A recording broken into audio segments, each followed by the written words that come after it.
Hello, everybody, and welcome back to the Pick and Roll live stream right here on the Board YouTube channel, the Hammers NBA Content Division. And we weren't sure if we were going to have a show today, and we actually didn't even get any of the Game 7s that we were hoping for and from a betting perspective from yesterday's show. But nonetheless, we will have a show today. We will have 2 free picks to give you guys today. So if you are ready for the show, you're ready to wrap up the week, make sure you do hit that like button and subscribe to the channel as well. Content is coming at you fast on the Board YouTube channel for the NBA playoffs. In fact, I'll be live later on today with Kirk Evans as well to do a full preview on the Minnesota Timberwolves and Denver Nuggets series. But as for today's show, as I said, it's 2 free picks, and they are both in said Minnesota Timberwolves Denver Nuggets series. We're going to game 1 in this one, and the first of 2 plays is a DraftKings player prop rather. The second of 2 plays that we have is going to be a BetMGM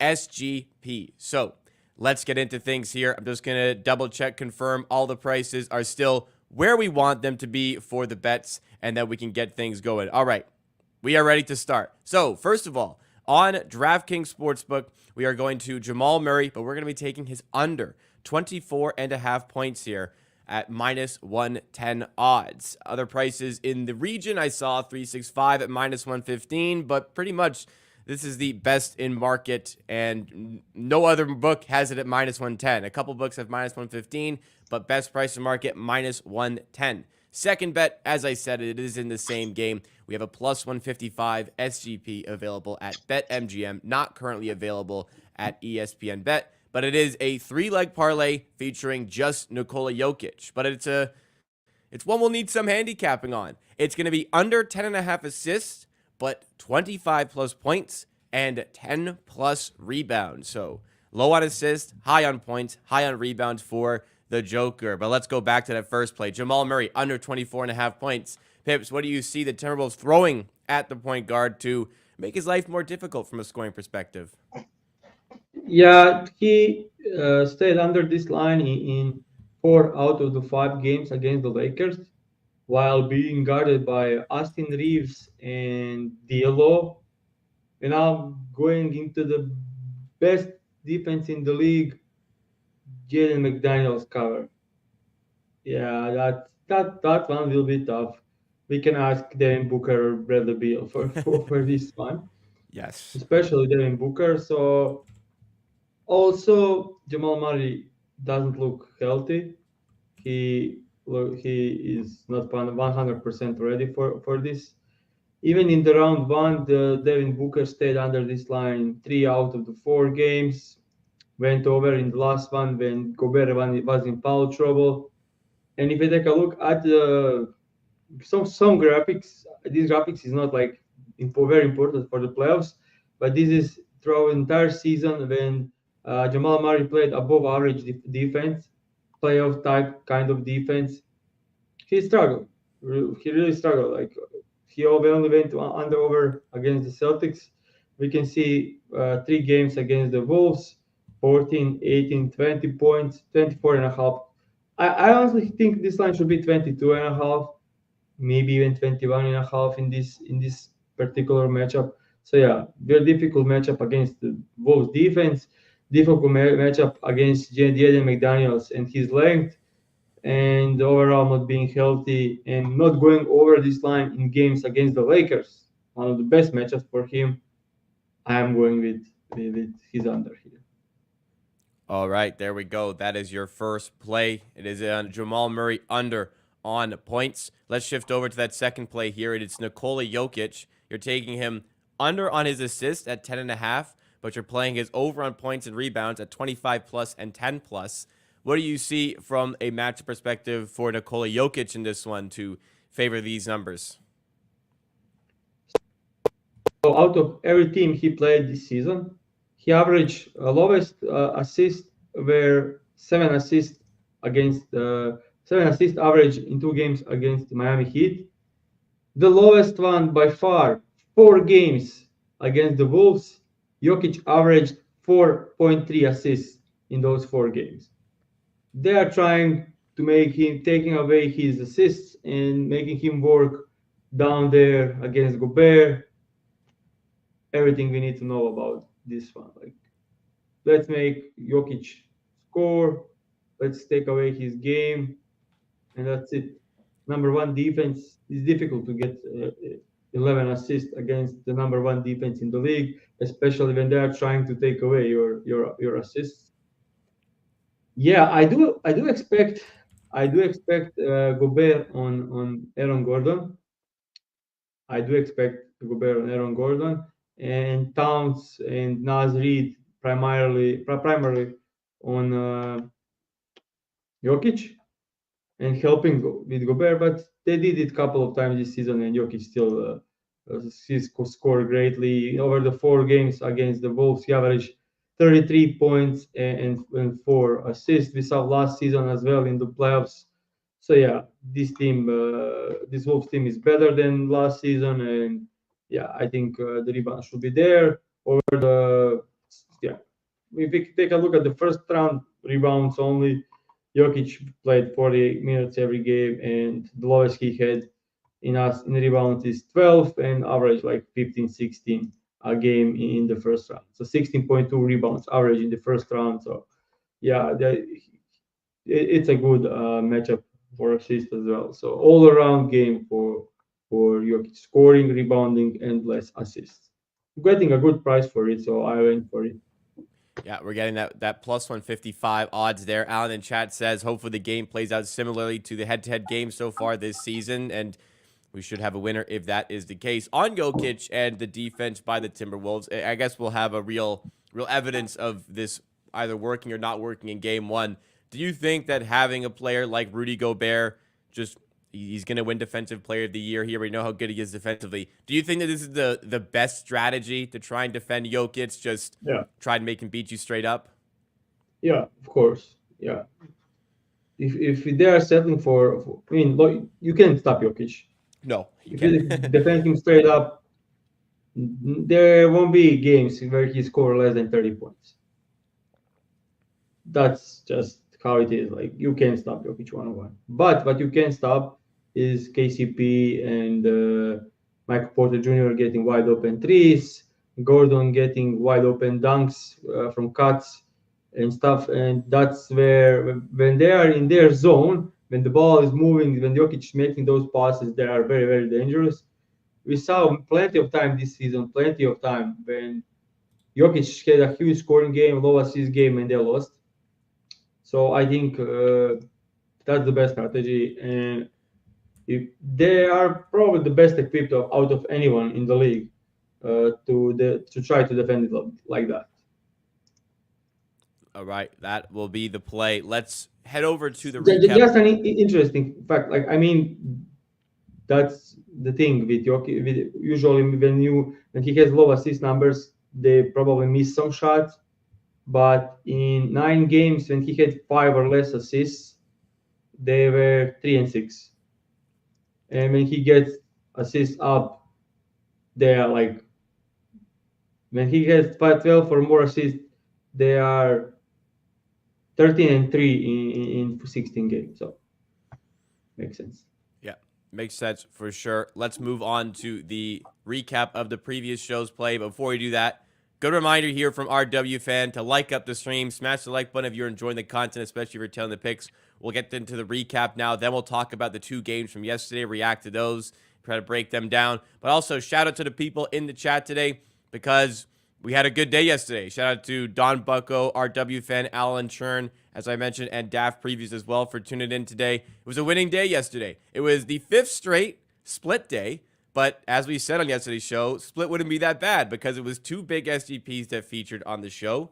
And it was the plus 333 odds play at BetMGM that was the winner. We had that was in the Bucks and Pacers game. Unfortunately, we couldn't go 2-0. The Knicks and 76ers game did not pan out on the big SGP. But we'll absolutely take a plus 1.16 unit day overall for these ones. If anybody did watch the Bucks and Pacers game, we cut it pretty close. We were pretty comfortable on Siakam, Middleton, and Beverly, even with Damian Lillard being involved, which kind of threw a wrench into the plans. But Bobby Portis was on 19 points for a very, very long time. He was, at the time, 2 of 5 on free throws. He missed a jump shot. He missed a runner. and then finally got to the line right as the Bucks were about to pull their starters and did end up going over his point. So anyways, that was the winning play. A losing play was on the 76ers side of things. Maxey just did not have a good game here for the 76ers. Tobias Harris, it's actually astonishing. We'll look at it in a second. It's actually astonishing what Tobias Harris's stat line looked like. You know what? Because I'm teasing. I'm gonna pull it up right now just so everybody can see. So I mean, it's not funny that we lost a bet, but it's pretty funny that Tobias Harris had 0 points, 3 assists, and 4 rebounds in an elimination game.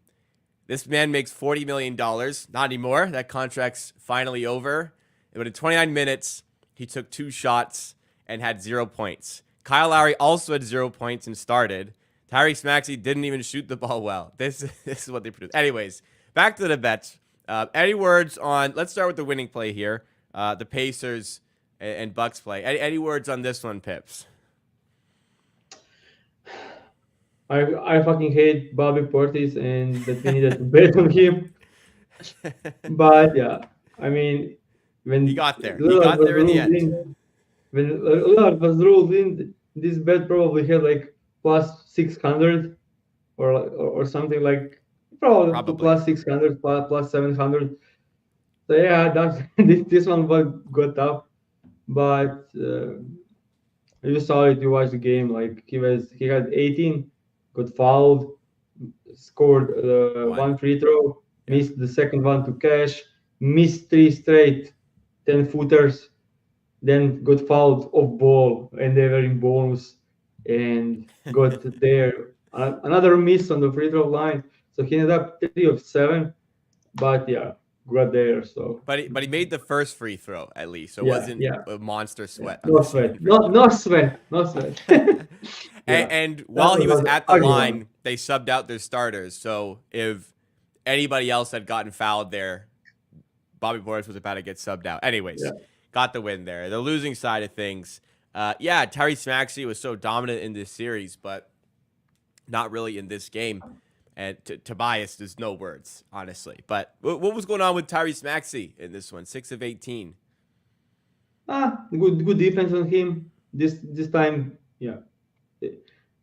He scored 46 against great defense, and now like that's not just sustainable. I didn't expect 46. I expected like 25, 30 with 3 threes.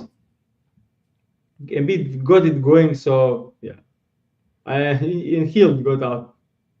No one expected Hill to show up in the final in this game. He was nowhere to find the entire series, so Hill took over a lot. I think it was a past guest on the show. I think it's Brian versus the Books. He's been on the show before. When Buddy Hield got subbed in, I think he tweeted like, "Why is Buddy Hield in? What does he even do?" And then a few minutes later, the entire arena is chanting Buddy Hield's name because he hit 5 3-pointers and turned the game on its head. It's a good time here. Let's segue in. Let's talk about the Game 6 here between the Philadelphia 76ers and the New York Knicks. The New York Knicks got out to an outrageous start, won the first quarter 36-22, went up by 22 points in the game, and then Buddy Hield comes in. Huge stretch of Buddy Hield shooting threes, goes 6 of 9 from 3 in the end on the game, finishes with 20 points. That was second in terms of 76ers players. They end up going up by 10 points at one point in this game by coming back. And Nick Nurse, I think, said it best. He says, no matter what, it goes down to the buzzer. Joel can drop 50. Joel cannot play well. We can defend this way. We can defend that way. No matter what, it's going down to the buzzer. And that's what we got in this series. This was comfortably one of the best first-round playoff series maybe ever. Just complete entertainment in every game all the way through. And in the end, a Josh Hart 3 with 24 seconds left was the dagger that put this game to bed. I don't know about you guys. When Josh Hart shot that 3, I had no dog in this fight. When Josh Hart shot the 3, I audibly went, no. And then it went in. I couldn't believe he shot it, but had the confidence to do so. And he's lucky he made the shot. I mean, the way the series went from him, it's kind of expected to go in. I don't know. Like I felt like he's going in. I He made so just many crazy with the shots time in on the the series. clock, I was just like, I Yeah, was yeah. just like, hold the ball a little bit longer. He shot 43% from three in this series on 6 attempts. So one of the main reasons they won. Yeah, interesting part of this game is Sixers lose because they lose possession battle. They will all in all pretty much even up, but Knicks had 6 more possessions. Hmm. That they had the same amount of free throws, and Knicks had the 6 more possessions, 4 more offensive rebounds, and 2 less turnovers, and that's it. That's how you lose these close games. And both teams played great. Both teams shot the ball well. You take a look at the Knicks starters. Yeah, Jalen Brunson and Embiid did their job. Both of them played great. But then you look, Dante DiVincenzo, 23 points. Hart, 16 points. Anunoby, 19 points. Hartenstein, 14 points. And then you go look at the 76er starters and you see Tobias Harris, 0 points. Yeah. I mean, Buddy Hield and Batum did make up for it, but you just can't count on these guys and like count to guys like Tobias Harris. And even though he had a great game last game, no one is surprised that Tobias Harris played 30 minutes of a playoff game and had 0 points. Yeah, that's Yeah. it. Small things. Small things. Like every game is was close. I think the total of this game is like 650, 649 for the Knicks when you combine all Oh, the points yeah. And points by across, we'll one call it point. Yeah, aggregate scoring across the entire 6 games. The Knicks won by 1 point. yeah. And when every game is that close, I mean, yeah, losing 1 to 2 possessions or turnovers and then a couple of more on offensive rebounds, and you lost the series. So I mean, this was you think back to the was it the DiVincenzo three? Yeah, it was DiVincenzo three. I forget what game it was. I think it was game three, the DiVincenzo three off of the Hartenstein offensive rebound where he like wrestles yeah, it yeah, away from the Sixers. Like that one play, yeah. you said when we reacted to that game, you're like, that one play decides a game that could decide a series. Here we are with these tiny individual moments mattering so much towards a series victory. So here's the Yeah. quote from Nick Nurse that I kind of butchered there, but anybody listening here, Nick Nurse said, "I've decided nothing matters. They kill us on the glass, it goes down to the buzzer. We kill them on the glass, it goes down to the buzzer. Joel scores 50, it goes down to the buzzer. Brunson scores 47, it goes down to the buzzer." So essentially, no matter what happened in this series, Knicks go up by 22, they're down by 10, doesn't matter. The And that series was went down to the that buzzer. was before this last game, Yeah, and yeah, yeah. the same game goes to the buzzer. Exactly. Yeah. Exactly. Even with the Knicks up by 22, I'm thinking, today's not going to the buzzer. It still does in the end. What a terrific Very hero. series. And yeah, I mean, if you look at the last couple of games, like Batum was probably not a surprise for any like knowledge knowledgeable fan, but game against Miami in this one, how much money that guy deserves? If you look at the Tobias Harris, yeah, that's yeah, Well, and on the Sixers here, it's an interesting offseason coming up for them. Tobias Harris, obviously coming off of the goose egg in the elimination game, 0 points. His contract is done. Finally, the contract, the nightmare is over. That opens up a ton of cap space. The trades that they made involving James Harden, they opened up a lot of cap space with the players that they acquired in that trade. There's going to be tons of cap space here. Disappointing season going out in the first round, being the 7th seed. They had higher aspirations than that. Obviously, the Joel Embiid injury played a factor. But do you see the Sixers really improving their roster in the offseason? Do you think they'll take that big step up this summer?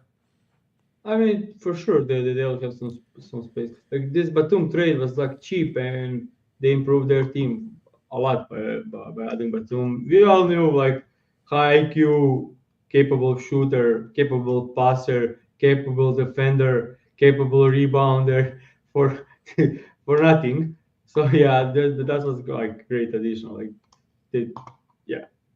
So I don't know. who sticks on the roster. But yeah, I mean, when Embiid was healthy, this team was very, very, very, very good. Later in the season, they added Batum, so yeah, I think that they can be contender. But it's always up to can Embiid stay healthy? Can Embiid stay healthy? Like none of the things during the summer matters if Embiid is That's true. hurt when it's playoff Well, time again, again, and again. Like that's well, perhaps then the part of the solution is, with all due respect to Paul Reed, is to get a backup center, more adept position. I like Paul Reed, but yeah, somebody who's better fit for that position maybe makes sense. Although what does eat into that salary cap a bit is that Tyrese Maxey is getting that max extension. If they weren't sure yeah. about giving him the rookie max last summer, he's getting one this summer. Absolutely. All right, let's shift over to the other game. This is the game that we did have the winning big SGP on, but we had the Bucks and Pacers in Game 6, and this was one where it kind of felt like maybe that Game 5 was an opportunity wasted by the Pacers because no Giannis, no Dame. And then Dame was back in for Game 6. There was rumblings that Giannis maybe could make an appearance for Game 6. So we were wondering if that was the chance the Pacers had, but no, absolutely not. That wasn't the case. The Pacers win this one comfortably, 120-98. Just not enough overall on this Bucks team to get things done. You know, you see with the scoring here, plenty of scoring came from the starters. No scoring really at all came from the bench. And the Pacers had McConnell. TJ McConnell was a terrific 7 of 9 with 20 points and a whole host of players who contributed successfully to Obi this one. Toppin, man, like Obi Yeah, Toppin was insane in this game. Yeah, he was also outstanding in his role there. He's up and yeah, down. I've been a bit of an Obi Toppin believer for a while. It wasn't the season I was expecting him to have in terms of success, but can pop up with a yeah. game like this, I like his let them in offense. scoring. I like his offense. He Yeah, had a three. He's like beast in transition. He's beast on the offensive glass putbacks. He's beast like athleticism. Like he's flying through like. But he had a 3 pointer, so he's shooting 40% from three this yeah. season. That's huge. So he's great six man of the bench because his defense still sucks. He's lost on that part of the ball. But other than his defense, his offense is finally like all around with shooting. He's great now. I think this is like should probably as cement TJ McConnell as probably one of the best uh, like Backup secondary point point guards. guards, backup point guards ever. Like this dude, like especially this season, like not even this game, like but the stretch he had up post All Star, his numbers. We commented at one show like usage is was actually insane, leading the team in usage. But since the All Star break, he averaged 14, 3, and 5 while playing less than 20 minutes. Those numbers are just insane. And yeah, I'm a huge fan of TJ. I don't know. I need to check that, but yeah, he had 4 steals also in the last game. 4 steals. He was just best as he always is. So yeah, that kind of backup point guard is tremendous value. Like Halliburton can sit and they can be even better in minutes with TJ McConnell. That's I don't I can like. Is there a team in the league that can do that? I don't think so. I also wanted to kind of preview the next series a little bit here. The Indiana Pacers obviously were so impressive in that Game 6 win over the Milwaukee Bucks, but after the grueling series the New York Knicks had, they are going to be a formidable task to get over. Do you see the Pacers being able to take down the New York Knicks in a 7-game series? Yeah, for sure. What do you think I that would they be have to do surprised. to make it happen? I think they can do it. Like obviously, huge edge on defense for the Knicks. Also, huge edge for the offense for the Pacers in this one. So yeah, I wouldn't be surprised. Obviously, defense is more important in the playoffs. So edge is on the Knicks side, but yeah, I wouldn't be surprised if Pacers can get a win. Especially that I don't trust Tips in the important spots in the playoffs. He did well against the 76ers, but let's be honest, let's be real.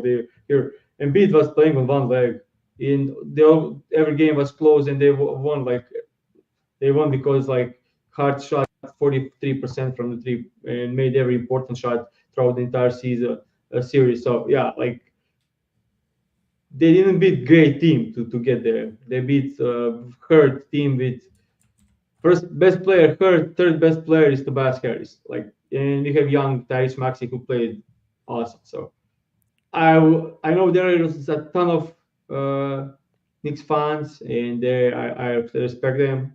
Knicks fans are great, most of them. But yeah, Pacers can win this, of course.